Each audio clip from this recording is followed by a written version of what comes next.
नमस्कार जय जगन्नाथ मु दीप्ति मोर ओडिया शिक्षा चैनल को आपण मानक स्वागत। तो आज भिडियोटी हूँ जदि आपन पाखे कंप्यूटर किंबा लैपटॉप अच्छी तो आप किपरि आपणकर पीएफ पैसा टी विड्रॉल करेंगे। तो आशा करुच्ची भिडियोटी आपन भल लगे। जदि भिडियोटी भल लगे तो लाइक करेंगे, कमेंट करेंगे और चैनल टी को सब्सक्राइब करेंगे, साइड में बेल आइकन को प्रेस करेंगे। तो चलतु एबे भिडियोटी स्टार्ट करबा।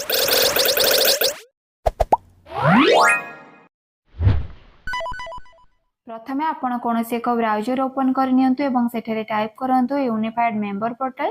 तापरे मेंबर होम ऑप्शन आसीजिबो, आपण सेठरे क्लिक करिवे।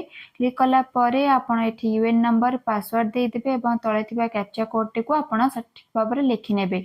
तापरे साइन इन ऊपर क्लिक करिवे। क्लिक कला परे आपण लेटर ऑप्शन रे क्लिक करी व्यू ऑप्शन को आसीजिबे। व्यू ऑप्शन रे आपण पासबुक ऊपर क्लिक करिवे। पासबुक ऊपर क्लिक कला परे आपण एठारे निजर यूएन नंबर पासवर्ड एवं कैप्चा कोड देई आपण लॉगिन ऊपर क्लिक करनेबे। तापरे आपण एठी मेंबर आईडी सिलेक्ट करनेबे। तापरे आपण व्यू पासबुक को जाई कि आपण एठी आपणकर पेमेंट टी को आपण देखि परिबे।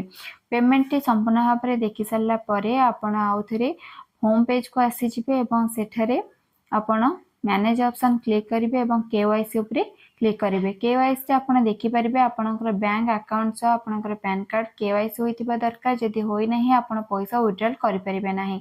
जदि केवाईसी करबा को चाहउछन तो ऊपर ऑप्शन रे आपन केवाईसी करि परिबे। तो एबे होम पेज को आसी कि आपन मैनेज ऑप्शन रे आसी कि मार्क एग्जिट ऊपर क्लिक करि नियंतु। आपन को एठारे सिलेक्ट करिवार अछि। तो लास्ट डेट आपन जेउ डेट रे आपन लास्ट टाइम पैसा विड्रॉल करथिले आपन को पीएफ पैसा विड्रॉल करथिले अथवा आपन जो दिन जॉब छाड़ी थिबे से डेट को आपन एठारे मेंशन करिवार अछि।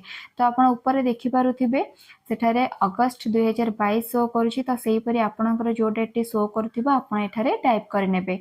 टाइप कर सल्ला परे आपन डेट टी के आउथरे सेठारे टाइप करि नेबे एवं रीजन रे देबे short service any other reason. तो यहाँ दे सारा पर आपण से साइड रे थिबा बॉक्स ओटे टिक करनेबे एवं गेट ओटीपी ऊपर क्लिक करेंगे। तापर येस ऊपर क्लिक करेंगे।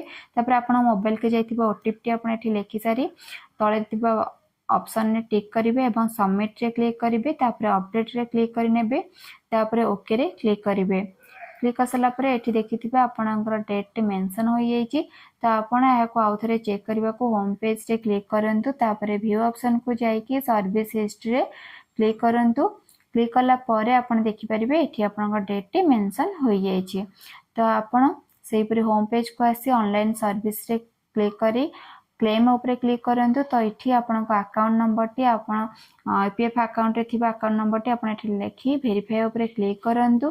तापर यस बटन रे क्लिक करंतु। तापर प्रोसीड फॉर ऑनलाइन क्लेम ऊपर क्लिक करंतु। तापर आई वांट टू अप्लाई ऊपर क्लिक करी आपण ओनली पीएफ विड्रॉल फॉर्म 19 ऊपर क्लिक करनियंतु। तळे थिबा अपलोड फॉर्म 15 जीबी रे आपण जदि एम्प्लॉय शेयर एवं एम्प्लॉय शेयर मिसी कि 50,000 रु अधिक ताले आपण एटा को फिलअप करेंगे। मु जार फिलअप करुच्ची 50,000 रु कम, तेणु करी मु एटा फिलअप करू नाही। तो आपण एठारे फिलअप कर सारा पर आपन को एठारे एड्रेस दबार अछि। एड्रेस दे सारे आपन को 8 पोस्ट आपन को पुलिस स्टेशन आपन को सिलेक्ट स्टेट तापर आपन को सिटी रे आपन को डिस्ट्रिक्ट नेम आपन मेंशन करिवे। तापर आपन को पिन कोड दे सारा परे आपणकर सेठी गोटे फाइल अपलोड करिवार अछि जोतरे कि आपणकर बैंक पासबुक किंबा चेकबुक एवं बैंक पासबुक हो किंबा चेकबुक हो ता 100 केबी रु 500 केबी मध्ये रे हेथिबा दरकार एवं सेठरे बैंक मैनेजर को सिग्नेचर एवं बैंक स्टाम्प होइतिबा आवश्यक। तो म एठारे फाइल टी अपलोड करि सारी छी। अपलोड कर सारला परे आपण तळे थिबा ऑप्शन रे टिक करि नेबे। टिक कर सारला परे आपण सेठी गेट आधार ओटीपी रे क्लिक करेंगे। तापरे वेट करेंगे। एठी आपनकर ओटीपी को सबमिट कर सारला परे वैलिडिटी ओटीपी ऊपर आपण क्लिक करेंगे। क्लिक कर सारला परे आपण वेट करेंगे। तापरे ये ऑप्शन टी आसी जिवो सर्विस के आसी क्लेम फॉर्म ऊपर क्लिक करेंगे। एठी आउ थरे आपण अकाउंट नंबर दे देबे। अकाउंट नंबर दे वेरीफाई ऊपर क्लिक करेंगे एवं एस बटन ऊपर क्लिक करेंगे। आपण को एठी प्रोसीड ऊपर क्लिक करिवार अछि। तापर आपण एठी सिलेक्ट करेंगे only pension withdrawal form 10C। तो आपण एटा को फिलअप करेंगे। जदि आपण 6 मास रु कम जॉब करचंती ताहले एटा फिलअप करि परिबे नाही। तो मो एठी फिलअप कर नउची सेमती एड्रेस देदेवे एड्रेस दे सारा पर फाइल सिलेक्ट करने तापर आपण ये ऑप्शन टी क्लिक करके आपण गेट आधार ओटीपी ऊपर क्लिक करने तापर एठी ओटीपी को सबमिट करी वैलिडिटी ओटीपी रे सबमिट करने कर सारा पर आपणकर एठी शो करिवो त आपण एही परी फाइल क्लिक हियर करने क्लिक हियर कर सारा पर आपण को शो करिवो त आपण एटा प्रिंट आउट बाहर कर देबे और किछि दिन अपेक्षा करिवे तापर आपणकर फॉर्म 19 आ फॉर्म C10 आपणकर एपरी मेसेज रे आसी जिवो मेसेज आसला पर आपण किछि दिन अपेक्षा करिवे अपेक्षा कला पर आपण स्टेटस चेक करिया पय होम पेज आसी जिवे होम पेज आसला पर आपण ऑनलाइन क्लेम सर्विस रे क्लिक करी